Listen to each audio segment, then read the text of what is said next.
ছাত্র রাজনীতির সময় থেকেই সাধারণ মানুষের প্রতি তার দায়বদ্ধতার অসংখ্য ছবি রয়েছে কি শাসক কি বিরোধী শিবিরের প্রতিটি মানুষের মানুষপটে। রাজনীতি যে আসলে সমাজ সেবারই অনন্য রূপ সেটাই আত্মস্থ করেছেন পশ্চিম বর্ধমানের পাণ্ডবেশ্বরের বিধায়ক নরেন্দ্রনাথ চক্রবর্তী। তাই বৃষ্টি বিধৌত সকালে তিনি তার বিধানসভা এলাকার বিভিন্ন বাজার পরিদর্শনে বের হন। বৃষ্টিতে সবথেকে সমস্যায় পড়েন যারা মূলত ফুটপাতে বসে সবজি মাছ ফল সহ সাংসারিক নানান টুকিটাকি জিনিসপত্র বিক্রি করেন তারাই। কারণ বৃষ্টিতে ছোট্ট ছাতার আড়ালে নিজেদের মাথাটুকুই বাঁচাতে পারেন না ওই সব ক্ষুদ্র ব্যবসায়ীরা। সামনে সাজিয়ে রাখা সবজি মাছের পসরা কিভাবে বাঁচাবেন? ফলে বর্ষা গম মানেই চিন্তার মোটা ভাঁজ ওই সব দিন আনা দিন খাওয়া ফুটপাত ব্যবসায়ীদের কপালে। দীর্ঘদিন ধরে বাজারে বসে ব্যবসা করা ওই সব ব্যবসায়ীরা প্রকৃতপক্ষে মানুষের নানান প্রয়োজনে মিটিয়ে থাকেন, তবে প্রতিদানে তাদের কারোরই চাওয়ার কিছুই নেই। সে কথা ভেবেই বাজারের ফুটপাতে বসে নানান পসরা বিক্রি করা ক্ষুদ্র ব্যবসায়ীদের হাতে বড় জায়ান্ট ছাতা তুলে দিলেন বিধায়ক নরেন্দ্রনাথ। এই ছাতাগুলি থাকলে যেমন বিক্রেতাকেও ভিজতে হবে না বৃষ্টিতে, একই সঙ্গে প্রবল বৃষ্টি থেকে কিছুটা বাঁচাতে পারবেন তার পসরা সামগ্রীগুলিও। নীল সাদা রঙে ছাপানো ছাতাগুলি ব্যবসায়ীদের নিজের হাতে তুলে দেন নরেন্দ্রনাথ বাবু। বর্ষার শুরুতেই এমন অপ্রত্যাশিত উপহার পেয়ে এক কথায় বাক্যহারা ওই ব্যবসায়ীরাও। অনেকেই কৃতজ্ঞ চিত্তে বিধায়কের এই সহযোগিতার কথা অকপটে স্বীকার করেন। এক বর্ষিয়ান সবজি বিক্রেতা তো বলেই ফেললেন বামামুল থেকে তিনি এই বাজারের সবজি নিয়ে বসছেন। এর আগেও তো অনেক বিধায়ক এসেছেন গিয়েছেন, কিন্তু নরেন্দ্রনাথ চক্রবর্তীর মতো তাদের কথা আর কেউই বা ভেবেছেন?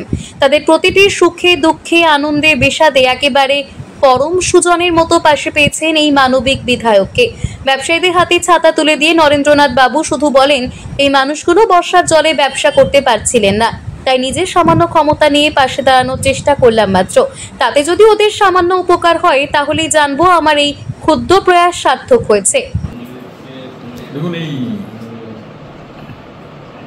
প্রচণ্ড রৌদ্র আর এই সঙ্গে বৃষ্টি, যারা হাটে গরিব, যারা বিক্রেতা, এবং সেই সঙ্গে মেনলি আমাদের লাউদোয়া হাট, আমাদের পাণ্ডবেশ্বর হাট, আমাদের গৌরবাজার হাট, আমাদের হরিপুর হাট, এখানে চাষিরাই নিজেরাই তাদের বিক্রিত ফসল নিয়ে হাটে বসেন। বলবেন আমরা খুব খুশি, খুব আনন্দিত।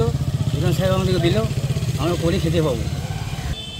জল বৃষ্টিতে আমাদের খুব সমস্যা হয়, রোদ খুব লাগে, তার জন্য ছাত্ররা পেলাম, মজা সব দিলেন আমাদের ভালো।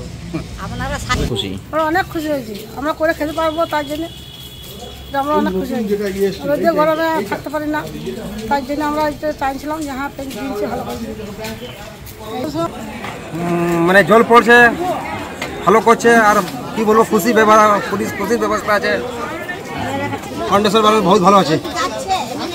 বিধান সাহেব আমরা খুব মহাশয় আমাদের রোদে গরমে চাইলেও আমার কাছে আসছে, দাঁড়াচ্ছে, তার জন্য আমরা এটি খুব আনন্দিত। Bureau report, TV news 10।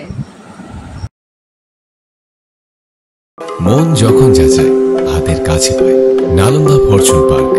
দরজার সামনে জাতীয় সড়ক, জানলা খুললেই এয়ারপোর্ট, পা বাড়ালেই রেলওয়ে স্টেশন, ইচ্ছে হলেই পছন্দের বাজার, মিনিটের মধ্যে স্কুল কলেজ হাসপাতাল।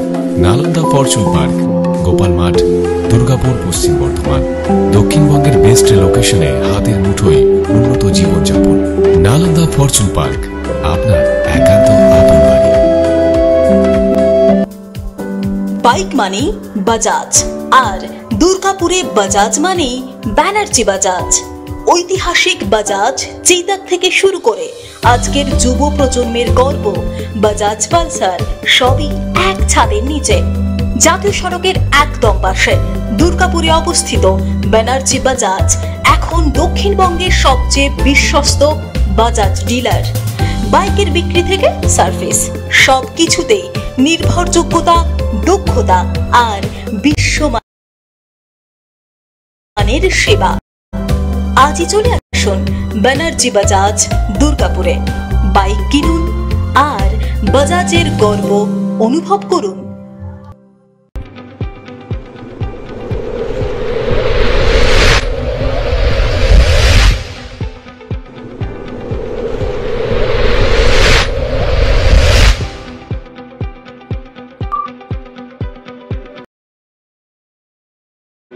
শিল্প শহর দুর্গাপুরের স্বাস্থ্য সেবায় এক নতুন দিগন্তের নাম বিবেকানন্দ হাসপাতাল।